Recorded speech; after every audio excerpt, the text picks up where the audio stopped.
Mereka di antara teman-teman juga seperti saya menanyakan, siapakah diriku sebenarnya? Mengapa saya diciptakan? Apa yang harus saya lakukan? Dan pada akhirnya saya jadi bagaimana?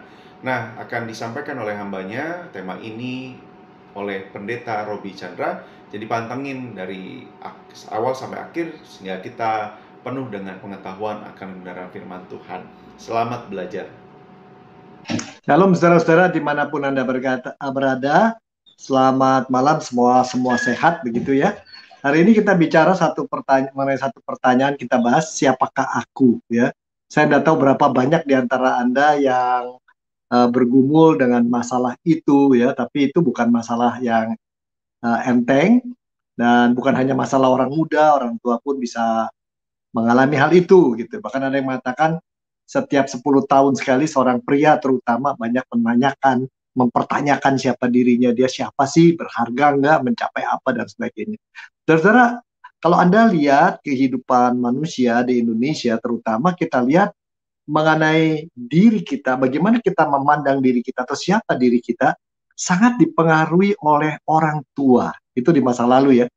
Banyak sekali orang tua menentukan. Kata-kata orang tua tentang diri kita itu akan menancap dan mewarnai kita untuk waktu yang lama, bisa seumur hidup bahkan. Jadi kalau orang tua atau tokoh panutan atau mungkin pendeta atau guru atau saudara yang lebih tua atau kakek mengatakan kamu tuh anak bandel ya, kamu ini pemalas, kamu ini memang orang yang kerjanya hanya berontak, kamu itu cap seperti itu ya, label seperti itu, stigma bahkan akan mewarnai hidup kita untuk waktu yang kita pegang itu. Sebagai anak kecil kita tidak ngerti, kita pegang dan kita percaya itu untuk waktu yang lama. Dan ini akibatnya, ini satu pihak mungkin maksud mereka dengan itu kita diingatkan dan supaya kita bekerja keras mengalahkan, menekan hal-hal yang buruk yang mereka lihat.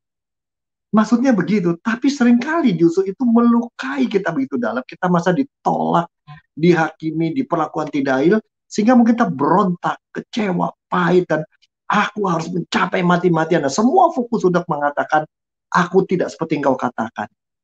Ini jadi masalah. Ini jadi masalah. Belum lagi situasi masa lalu. Kalau di masa lalu kita begitu miskin, kita merasa, aku tidak mau jadi orang miskin, aku harus nanti satu hari sejahtera. Tapi kalau dulu aku selalu ditekan, aku satu hari membalas. Itu mewarnai gambaran tentang siapa diri kita. Benar nggak begitu? Tolong dipikirkan. Nah, tetapi lebih menarik lagi, walaupun kita lalu harus jadi kerja keras dan lain-lain, ada masalah nanti kita lihat. Ya. Tapi itu pertama yang saya amati. Yang kedua, saudara, di zaman sekarang kondisinya adalah zaman yang penuh banyak pilihan dan kita bisa memilih. Kita punya kemungkinan memilih banyak hal. Ya. Dengan siapa kita menikah, kalau dulu hanya menikah orang di satu suku, di kalangan sosial yang sama. Sekarang pilihan bermacam-macam. Nikah dengan orang di suku lain, bangsa lain, is okay, nggak ada masalah. Gitu ya. Nah ini menarik sekali. Dan bukan hanya itu, kita juga bisa memilih mau menjadi apa diri kita dan siapa diri kita yang kita mau tentukan. Nah, yang jadi masalah adalah seringkali kita menentukan diri kita itu siapa berdasarkan prestasi, prestise, dan penerimaan orang. Ya sekali lagi, zaman sekarang memang terbuka. Ya saya kenal dan tahu seorang anak yang ayahnya meninggal, kemudian ibunya meninggal, dibesarkan nenek meninggal. Dia cuma hanya hidup mula-mula hanya jadi tukang mengisi bensin di pompa bensin, tapi dia bisa bikin blog begitu rupa, dan dia bisa menentukan hidupnya. Saya boleh tidak punya apa-apa, tapi saya pintar bikin blog, sampai akhirnya blog itu orang berani bayar untuk pasang advertensi, dan akhirnya dia berhasil dari sudut keuangan. Orang zaman sekarang punya pilihan-pilihan seperti itu.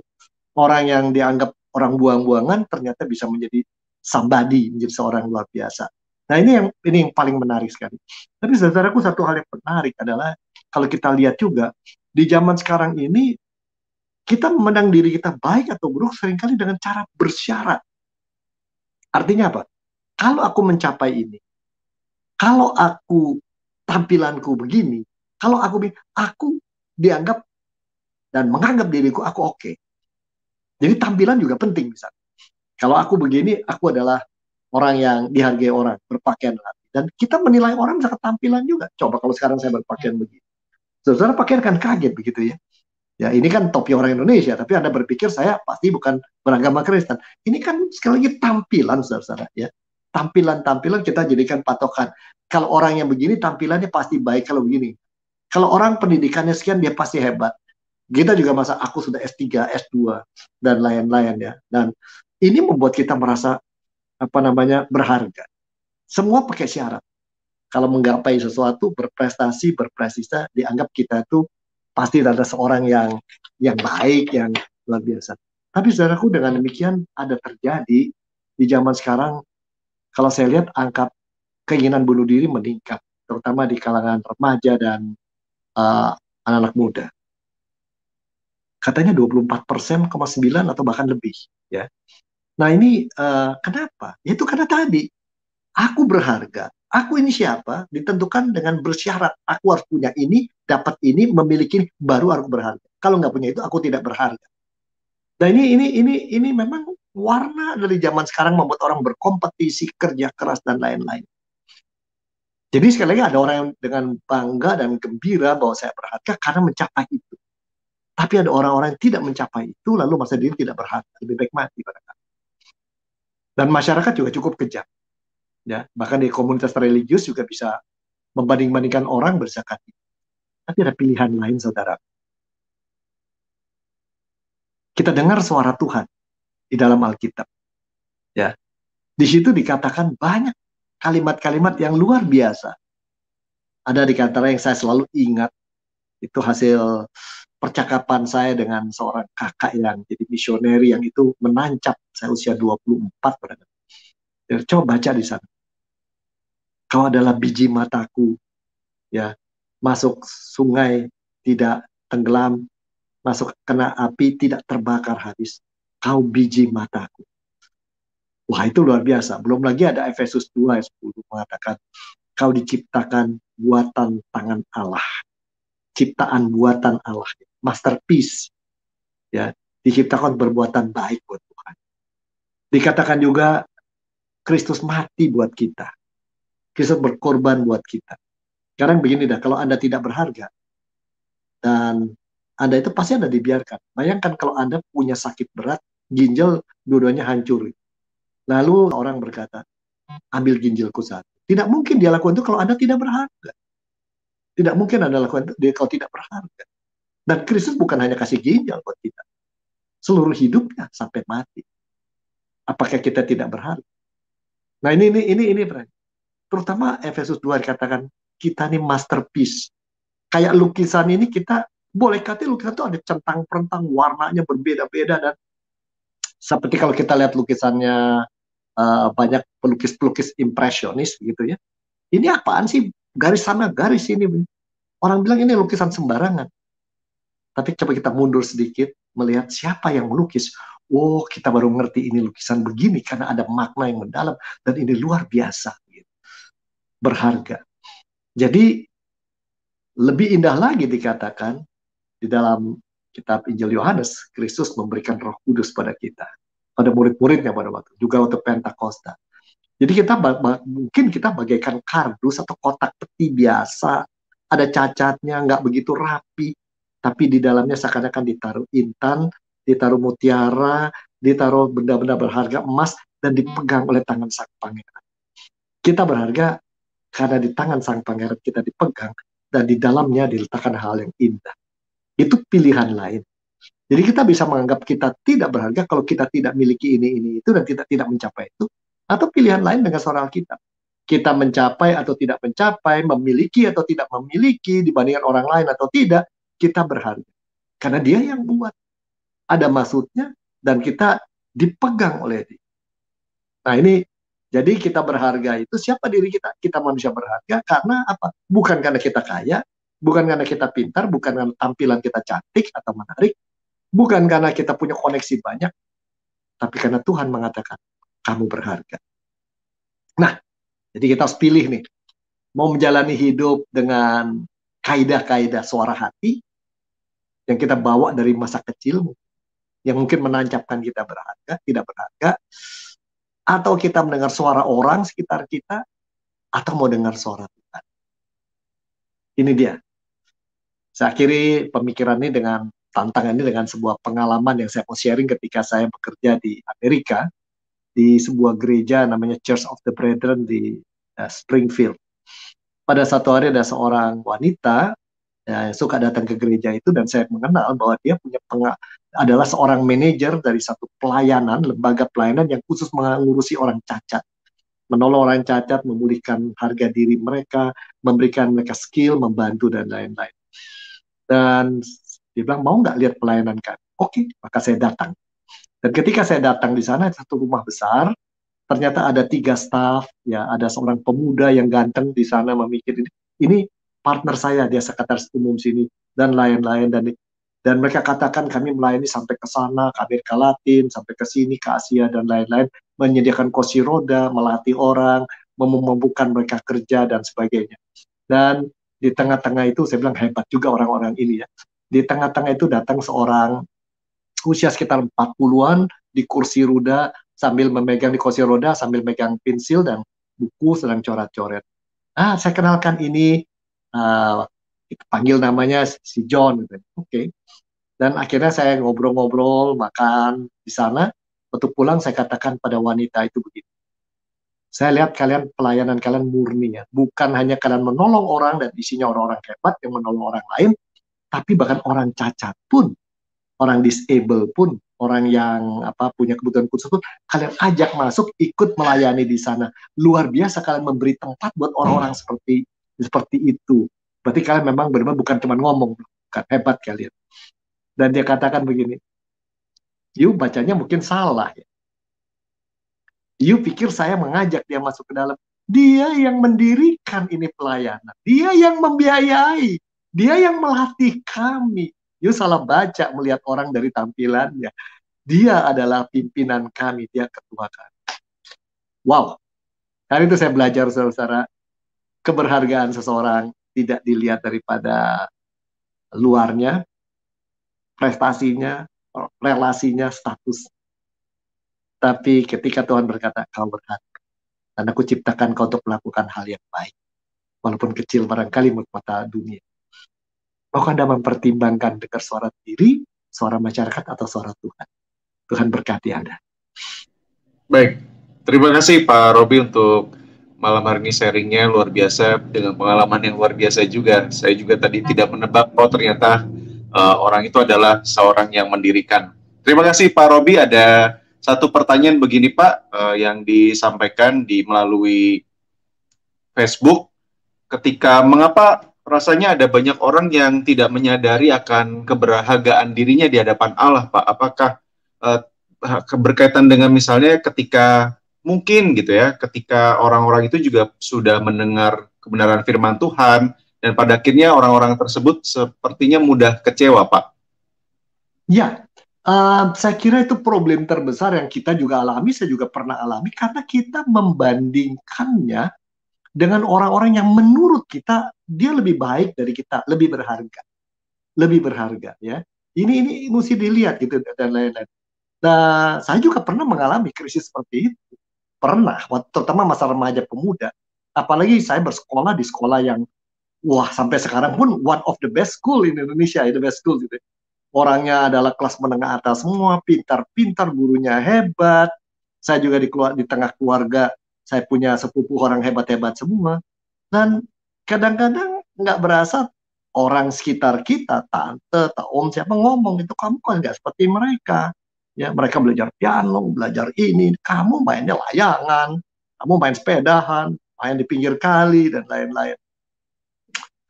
Ya, saya tidak bisa ngomong apa-apa. Jadi itu kita merasa ya kita tidak berharga dibanding mereka. Saya bukan di kelas mereka. Nah, baru di kemudian hari saya coba memikirkan, yaitu karena bimbingan seorang misioneri, dia katakan begitu. Ya. Apakah kau tidak lihat selama masa remajamu kamu lebih kaya dari saudara-saudaramu, dari sepupumu, dengan teman-teman sekelasmu? Mereka sekolah, kerja, les atau apa? Kamu kenal orang pinggir jalan, orang-orang gelandangan di pinggir kali. Kamu mulai ingin tahu saja dengan mereka, tapi nyaman dengan mereka. Kamu juga bisa bergaul dengan saudara-saudaramu yang cukup kelas atas gitu lah kira-kira gitu ya, kalau dibagi-bagi gitu. Kamu juga bergaul dengan orang. Kamu punya satu yang mereka tidak punya, kekayaan pelayan, kekayaanmu itu, kekayaan pengalamanmu begitu luas. Saya mulai berpikir, iya ya, betul juga, ya, betul juga. Mereka kan nggak pernah dikeroyok orang 16. Bagaimana kamu bisa lolos dari keroyokan 16 orang? Betul, saya pernah kena digebukin begitu tanpa salah ya. Nah, kamu juga pernah pada satu hari harus lihat dikejar-kejar polisi karena memang kamu betul betul betul saya bilang saya lari-larian waktu zaman ketika S dulu ya, memang kita remaja nakal ya, belum juga ngambil mangga di rumah orang dimarahin. Kamu itu semua itu kan menjadi kekayaan bagi kamu, pengalaman itu, dan di tengah itu ada orang mengatakan kau berharga di mata Tuhan dan kamu pegang kan, mulai pegang itu. Jadi gini, kenapa kita udah dengar itu dalam khotbah tapi tidak kita hayati? Pertama, kita tetap memegang di dalam diri, kita membandingkan kita dengan orang lain. Kita tidak melihat bahwa setiap orang Tuhan berikan sesuatu yang istimewa. Yang satu kekayaan, pendidikan tinggi, yang satu pengalaman lapangan, yang satu mungkin pasangan yang hidup yang baik, yang satu mungkin kurang sehat, banyak kesakitnya, tetapi dia punya kepintaran yang luar biasa. Yang satu punya apa namanya, mungkin kesehatan yang prima, tetapi lemah di dalam hati, tapi dia punya hal. Jadi Tuhan itu tahu apa porsi yang terbaik diberikan pada kita. Jadi kita jangan bandingkan dengan orang lain. Kita mulai mengukur dulu berkat-berkat yang Tuhan berikan. Itu barangkali satu hal yang harus terus-menerus kita lakukan. Tanpa kita sadari, berkat Tuhan itu begitu banyak. Yeah. Itu barangkali menyebabkan kita tidak bisa menyadari kita berkat. Kedua, kita berada di lingkungan yang namanya mungkin Kristen, mungkin gereja atau apa, tetapi dalam tata bicara, dalam berbagai upaya menggunakan bahasa positif, saling mendukung, saling menguatkan, dikalahkan dengan kebiasaan kompetisi, saling menjelek-jelekan, menggosip, dan lain-lain. Ya, itu berarti masih ada sisa-sisa kedagingan masa lama dari budaya suku atau dari kebiasaan keluarga, kepahitan itu masih belum dibuang. Masih ada roh-roh yang masih berkuasa di sana. Barangkali ini yang perlu kita sadari. Terima kasih. Baik. Terima kasih Pak. Ini luar biasa. Jadi tadi saya menangkap bahwa ketika ada perbandingan, nah itu sesuatu yang pada akhirnya bisa, kalau salah menilai atau salah mengukur, pada akhirnya malah kita nggak bisa melihat potensi dalam diri yang memang unik dan berbeda tetapi unik itu ya. Terima kasih Pak. Ini kalau menyambung dengan pertanyaan jawaban Pak Robi, ada satu pertanyaan di YouTube Pak, berkaitan begini.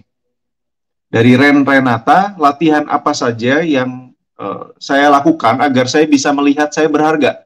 Karena sangat sulit saat saya selalu tertekan dengan trauma, direndahkan, tidak dianggap, tidak berpotensi, Pak. Ya, waktu pengalaman saya mulai mencoba bebas dari itu tidak mudah ya. Walaupun teman misioner itu mengatakan begitu, sampai umur 24 saya sendiri kadang-kadang up and down waktu itu ya, mengakui saja, dan kadang-kadang masih ada bekasnya juga gitu ya. Tapi satu hal dari yang penting, kita harus mengenali orang-orang yang sudah berhasil lebih mendengar suara Tuhan daripada orang-orang kurang mendengar suara Tuhan. Beradalah di sekitar mereka, lihat cara mereka, dan mungkin kita belajar dari mereka, atau mungkin minta dibimbing dengan berada dalam kelompok di mana satu sama lain saling menguatkan, ya, saling menguatkan. Dan tolonglah di gereja kita mulai dengan melihat orang lain sisi potensi dan sebutkan itu kelebihanmu. Itu daripada kita lihat kekurangan. Dan ini orang Asia memang lebih pintar melihat kekurangan daripada melihat kelebihan orang lain. Ini nggak tahu. Atau kalau melihat orang memuja yang tinggi-tinggi, ya. Wah itu betapa hebatnya ini ya. Tapi nggak lihat orang di sebelah dia juga hebat. Yang dipuja adalah orang-orang yang punya posisi tinggi. Tapi belajar melihat orang yang sekitar kita yang paling sederhana. Yang kedua, mungkin kalau kita orang tua, jangan membanding-bandingkan anak. Setiap anak punya kelebihan sendiri. Nanti relasinya jadi toksik gitu. Oh maksudnya saya memacu Pak. Memacu akhirnya jadi melukai gitu loh. Tolong itu yang mengikat mereka dengan satu kata-kata yang seumur hidup menjadi penyakit. Kalau Anda pernah mengalami trauma tadi, saya trauma, susah keluar dari trauma. Oke.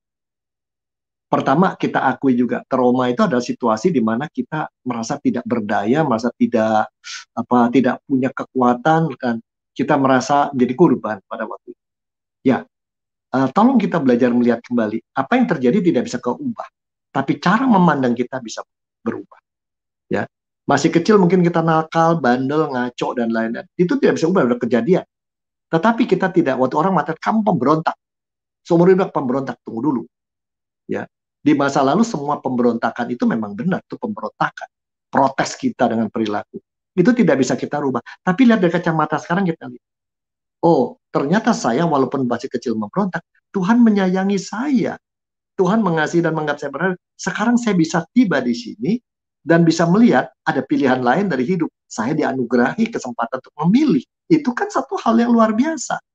Orang seperti saya mesti dapat perhatian khusus dari Tuhan. Orang lain yang baik tentu aja. Tapi saya yang begini berarti saya istimewa depan Tuhan. Nah, cara memandangnya mesti begitu. Cara memandangnya seperti itu. Bukan untuk membesar-besarkan diri. Bukan untuk mengampuni diri kalau kita berbuat salah. Tapi adalah realistis mendengar suara Tuhan siapa diri kita. Dan kenali lebih dahulu banyak hal. Pengalaman hidup kita itu bekal pemberian Tuhan.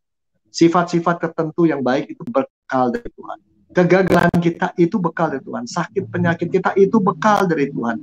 Semua itu Tuhan berikan untuk memberikan kita, membuat kita dalam posisi menerima berkat lebih besar dan juga untuk lebih kita membagikan berkat lebih besar pada orang lain. Terima kasih, Pak. Baik, terima kasih, Pak. Apakah jawaban Pak Robi baru saja berkaitan dengan sebuah pengakuan akan ketidakmampuan dan sebagainya ini bisa menjawab Welly Devi, Pak? Beliau bertanya begini, malam Pak Robi, boleh bertanya bagaimana caranya Pak kita melihat berkat Tuhan atau kekayaan diri kita karena hati, perasaan, pikiran ditutupi dengan akumulasi kekecewaan yang sudah seperti bom mau meledak, Pak? Iya, ya. Pertama, akui bahwa kita punya kemungkinan meledak. Akui bahwa kita ini manusia yang memang, saya juga kadang-kadang berikan istri saya, 2 hari ini aku akan banyak menyendiri ya. Kenapa? Aku banyak kekecewaan di dalam semua hal dan kok banyak benar ketidakadilan, banyak kekecewaan, aku akui dan izinkan saya narik diri untuk mikir dulu lah, rest. Jadi ada saatnya memang kita harus mengakui kita nggak kuat, mikul semua, kita mesti mundur, narik diri sedikit, mikir, itu satu. Kedua, saudara, yang paling gampang adalah kalau itu terjadi karena kekecewaan, itu kan sekali lagi harapan kita mungkin ketinggian. Cari orang-orang yang lebih susah. Jadi orang Kristen itu memang diajarkan untuk merangkul yang tersisi, membalut yang terluka. Itu bukan hanya menolong mereka, dengan itu kita menolong diri kita juga. Jadi Anda misalnya, orang lain semua pakai mobil di tempat ini. Saya jalan kaki dikata-katai. Coba pergi ke satu tempat di mana orang jangankan jalan kaki. Ya, tongkat aja cuman ada satu, kakinya satu. Di situ mungkin kita akan melihat yang Tuhan berikan sama saya udah besar. Gitu ya, dan lain-lain gitu ya. Jadi, ya kalau saya di Jakarta tuh suka ngomel-ngomel mau ke kantor 1,5 jam ini, buang waktu ini. Tapi satu hari saya berada di Nepal, mau menuju ke satu gereja, harus jalan kaki 3 jam, jalan kaki turun naik. Saya bilang, ini pendeta di sini sih mesti luar biasa. Saya kalau di sini berapa lamanya nih kuat nih jalan kaki tiap hari ya, begitu jauhnya. Di Jakarta pakai mobil aja 1,5 jam pakai mobil. Lihatlah orang-orang yang punya tidak sebanyak kita. Apalagi yang masih bisa bersyukur. Dengan demikian, semua yang kita kejar, yang kita mutlakkan, kita inginkan itu mungkin tidak lagi jadi satu hal yang kita anggap paling penting. Kita bisa menawar diri kita. Itu barangkali ya. Tapi kalau kita mau meledak, kita katakan, Tuhan saya mau meledak. Izinkan saya istirahat dulu, Tuhan tunjukin jalan. Cari orang yang menghibur saya. Cari, Tuhan berikan situasi menghibur. Tolong Tuhan saya lelah. Berikan hari ini satu hiburan kecil saja. Dan biasanya Tuhan tidak tinggal diam kok. Ya. Mata sekurang kita jadi matanya melihat, jangan-jangan kita sudah dihibur, udah dari minggu-minggu lalu, kita nggak lihat aja. Karena perhatian kita hanya pada yang kita inginkan, bukan hiburan Tuhan. Ya. Oke, baik. Terima kasih Pak Robi. Ini mungkin jadi banyak masukan, banyak hal-hal yang boleh menjadi masukan buat teman-teman semua, dan juga ada banyak komentar yang masuk karena ternyata ada pengalaman-pengalaman pahit tentang membandingkan diri atau dibandingkan dengan orang lain. Ternyata memang kita orang Indonesia begitu ya Pak ya. Kalau nggak membandingkan diri atau membandingkan orang lain terhadap yang lainnya, apalagi orang-orang terdekat kita. Nah ini, apakah yang pertanyaan terakhir Pak, apakah karena ketidakpuasan terhadap misalnya pasangan atau orang-orang terdekat kita, karena dimulai dari ketidakpuasan diri kita sendiri, Pak. Atas diri kita sendiri, akhirnya kita mencoba menutupi itu dengan cara, ya tadi membandingkan, harusnya orang lain tuh, kamu tuh kayak orang ini loh, supaya bisa memuaskan saya misalnya. Atau saya itu puas kalau kamu tuh sabar. Kamu kok nggak sabar? Harusnya kamu kayak si Inu, si itu, dan si ini. Apakah karena itu bisa berefek seperti itu, Pak? Karena ini kan Bisa. sesuatu yang, Kalau dan bicara bagaimana caranya pasangan, supaya, saudara, percayalah, menikah yang paling indah tuh 3 hari pertama. Kalau 3 hari pertama tuh sayangnya luar biasa, aku tidur dulu ya sayang yo, gitu ya. Kalau udah 3 bulan, aku tidur ya. Kamu belakangan kalau mau kerja ya udah. Nanti kalau udah 3 tahun, mau tidur nggak? Nah, dan kita mulai melihat kelemahan-kelemahan kita yang hidup bersama kita. Itu pastilah, itu setiap pasangan kan tidak, kalau dia begitu sempurna, mana dia mau sama kita. Nah, ini yang jadi masalah ini kadang-kadang kekecewaan pada pasangan itu kita mutlakan. Nggak ada yang sempurna ya. Jadi kalau Anda menikah dengan seorang seniman, seperti saya yang punya istri seniman, psikolog juga peneliti, kalau rumah berantakan itu adalah paketnya. Kalau dia jaga rumah rapi, dia mau masak tiap hari, dia konseling orang sehari 3 kali, dia riset juga, dia umur 30 sudah meninggal barangkali udah kecapean gitu, udah wajar lah, terima, nah itu begitu ya. Yang pinter masak mungkin nggak pinter dandan ya, yang pinter dandan nggak pinter masak ya, yang pinter masak nggak bisa dandan, nggak bisa ngerapin dapur. Itu sih wajar lah. Nah, kuncinya adalah kita menuntut orang lain itu karena kita sendiri menuntut diri. Sekali lagi, bisakah kita mulai melihat sisi-sisi yang lebih positif dari sekitar kita? Jadi, mestinya sebagai orang yang lahir baru, kita punya mata yang baru. Bukan hanya melihat apa yang kita inginkan, tapi lihat dunia yang tidak sempurna itu. Di tengah tidak sempurnaan ini, tetap ini dunia milik Tuhan, kita milik Tuhan, orang lain milik Tuhan. Dan di tengah itu, ada proses. Di mana mata kita bisa melihat hal yang lebih indah yang Tuhan sedang lakukan.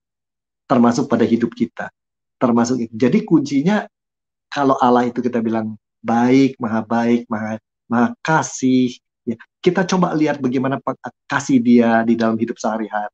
Kita lihat kuasa dia dalam hidup hari-hari, kehadiran dia. Dan kalau kita percaya Roh Kudus menghibur, setiap kita dalam keadaan pahit, kecewa, dan bingung, mungkin mesti berhenti sebentar. Lalu katakan nomor satu, Tuhan, saya kayaknya nggak kuat deh nih, bisa marah, hibur saya, tunjukkan apa yang saya mesti lakukan. Dan kalau kita sampai bingung, apa yang mesti kulakukan? Tuhan, tolong saya, pilihkan buat saya, tunjukkan apa yang mesti saya pilih nih buat Tuhan. Tuhan, saya ini kecewa dalam hal ini. Tuhan, tolong, apakah ini patut kekecewaan saya atau saya perlu untuk melihat dari sisi lain? Apa ini pembelajaran? Tuhan sedang ngajarin saya bahwa kegagalan, saya tidak mencapai ini, bahwa saya dibohongin orang, saya ditipu, digosipi, dan padahal saya berbuat baik. Dan ini adalah justru bekal Tuhan. Terutama saya ingin bicarakan pada teman-teman yang banyak berbuat baik, yang ikut pelayanan, yang punya hati berbagi. Percayalah, apalagi pionir, para pionir itu seringkali pada akhirnya kita bukannya dipuji orang, malah ketika kita mulai sesuatu, orang nonton saja, kita setengah mati. Begitu udah besar, orang mulai turut campur, lalu menilai kita dari kacamata. Dulu kenapa nggak gitu? Ini cara kerjamu bodoh. Dia datang dalam kondisi, kita boleh kata di arena udah babak belur, dah 11 ronde berkelahi, tinggal 12 ronde. Dia datang masih seger, kok kamu nggak kurang lari cepat? Kita disalib rame-rame, itu biasa gitu ya. Dan ini itu udahlah, kita jangan lihat, kita lihat bahwa justru pengalaman di tengah itu, di tengah ketidakadilan, di tengah kekecewaan, di tengah itu, kita masih bersyukur karena satu, semua bilang kita gagal, di mata Tuhan kita berharga. Kita akan gagal kalau kita mengatakan gagal, tapi kalau kita katakan aku dengar suara Tuhan, kamu boleh gagal. Tapi bukan berarti kita nggak mau belajar ya. Ada bagian kita belajar, kalau ada pola yang salah kita perbaiki, itu tetap harus belajar. Tetapi kegagalan dan keberhasilan, berharga diri kita atau tidak, kita tidak perlu melalui dibiarkan suara manusia, terutama suara manusia yang juga punya luka. Ya, dengar suara Tuhan. Lalu kalau memang ada orang-orang yang punya hati yang baik, dengarkan baik-baik, lalu kita lihat maksudnya apa. Ya, jadi demikian, dan sekali lagi kita dengan itu menyadari kita berharga di mata Tuhan. Di pihak lain kita cuma manusia, dan punya banyak kelemahan, hanya Tuhan yang menolong kita untuk terus tumbuh. Ya. Percayalah saudara, banyak berkat yang nunggu kita. Ini masa pandemi, kalau kita itu tuh banyak berkat kan. Kerjaan Ya. down, penghasilan turun, di rumah tangga banyak orang tektok-tektok dan lain. Tapi kalau kita lihat ya, kita jadi belajar lebih lebih periksa kesehatan kita. Kita menyadari hidup itu untuk pemberian Dia. Ketiga, kita lebih hati-hati dalam banyak hal. Keempat, kita mulai lebih resik. Lebih banyak berkat yang kita tidak sadari. Jadi inilah cara mungkin kita menjalani hidup dengan cara seperti itu. Ya. Jadi nanti saudara kalau dengar ini, harapan saya cuma satu. Entah yang punya pacar, coba si positifnya lihat dan katakan pada dia. Habis dengar dari Bara, saya mau katakan, kamu tuh satu berkat terindah yang Tuhan berikan. Yang punya pasangan juga begitu ya. Sampaikan pada dia, sorry loh, saya nggak pernah mengatakan sebelumnya, baru saya sadar kalau saya berharga, saya bisa berkata, kamu juga berharga. Saudara, itulah, hanya orang yang merasa dirinya berharga di mata Tuhan dan dengar Tuhan bisa menunjukkan pada orang lain mereka berharga. Minimal 1 hari sekali memuji seseorang ya Pak, bisa menjadi Betul. kebiasaan. Amin, setuju sekali Pak. Setuju sekali, sangat setuju sekali. Ya. Saya boleh nanti juga mempraktekkan nih Pak untuk mencoba belajar itu supaya menjadi tapi kebiasaan. Kalau saya juga tanya, karena saya lakukan itu sudah coba disiplin mengatakan hal yang baik dan istri saya, tidak selalu kamu, saya bilang hari ini kok kamu segar dan kamu tuh sabar. Tanya John, kenapa mau pakai kredit card saya? Ya salah, jangan dimasukin ke hati. Ya. Baik, ya, terima kasih Pak Robi. Ini ada banyak komentar yang masuk. Saya terima kasih untuk komentar dan juga hal-hal yang menjadi pertanyaan. Tapi minta maaf karena saya tidak bisa menyebutkan satu persatu atau menyatakannya. Dan terima kasih untuk atensi teman-teman semua. Luar biasa malam hari ini kita belajar banyak dan banyak ucapan terima kasih untuk apa yang sudah disampaikan Pak.